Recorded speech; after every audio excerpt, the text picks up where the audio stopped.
the relationship between asbestosis and mesothelioma. In order to fully understand the relationship between asbestosis and mesothelioma, and clearly distinguish between these diseases, we must first learn about the cause, then set about defining each condition in a clear, yet non-technical manner.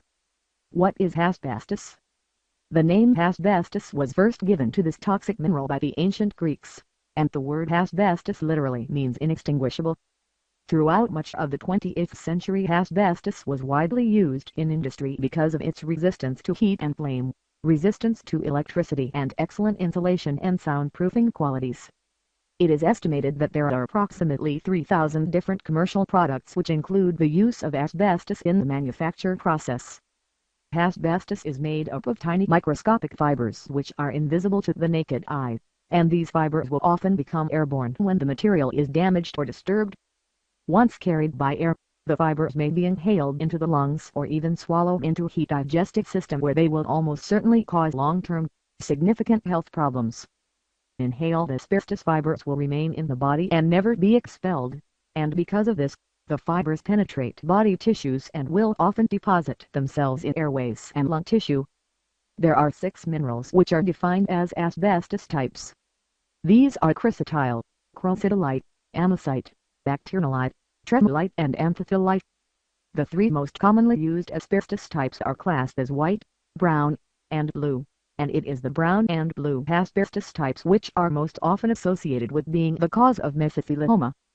Millions of people all over the world have been affected by the inhalation of asbestos fibers, putting them at risk of contracting asbestosis, mesothelioma, lung cancer, or other deadly diseases directly caused by these toxic levels of asbestos. What is asbestosis?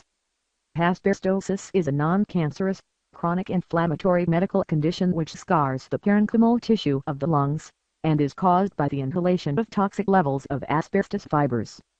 The asbestos fibers activate the lung's immune system, which causes an inflammatory process resulting in connective tissue-based scars to form a condition known as fibrosis. This scar tissue will slowly build up, to the extent where it reduces the lung's ability to deliver oxygen to the blood and remove carbon dioxide. The lung capacity may also be reduced, which in turn will lead to breathing problems.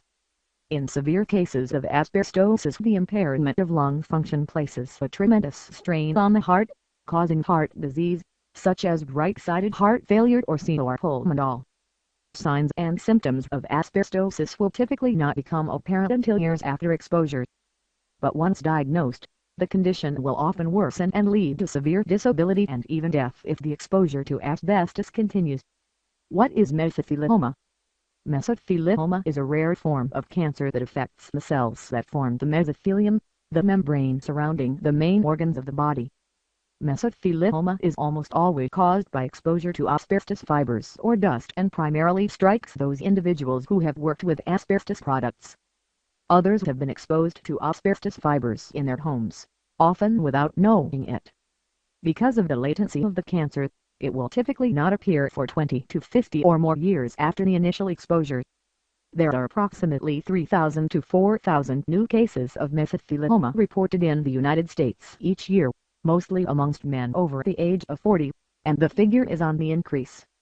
It is estimated that there will be approximately 250,000 cases of mesothelioma before 2020. Whilst asbestosis and mesothelioma share a common cause, the inhalation of asbestos fibers, they are entirely different conditions, and there are few similarities between the 2 illnesses. Asbestosis is the build-up of scar tissue on the lungs, which restricts their expansion and contraction. Early signs of the illness include a shortage of breath after physical exertion. During the later stages, the shortness of breath occurs even at times of rest. Other symptoms of asbestosis are chest pains and bouts of coughing. Asbestosis is quite often misdiagnosed as being asthma, particularly because many of the symptoms of the 2 conditions are similar. Physicians deal with a lot more cases of asthma than they do asbestosis. Mesothelioma is a form of cancer that affects the mesothelium of certain internal organs. Although the symptoms of asbestosis and mesothelioma are similar, in the case of mesothelioma, it is cancerous cells that are causing these symptoms. Asbestosis is a non-cancerous illness. Asbestosis is quite often misdiagnosed as being asthma, particularly because many of the symptoms of the two conditions are similar. Physicians see a lot more cases of asthma than they do asbestosis. There are also major differences in the treatments of asbestosis and mesothelioma.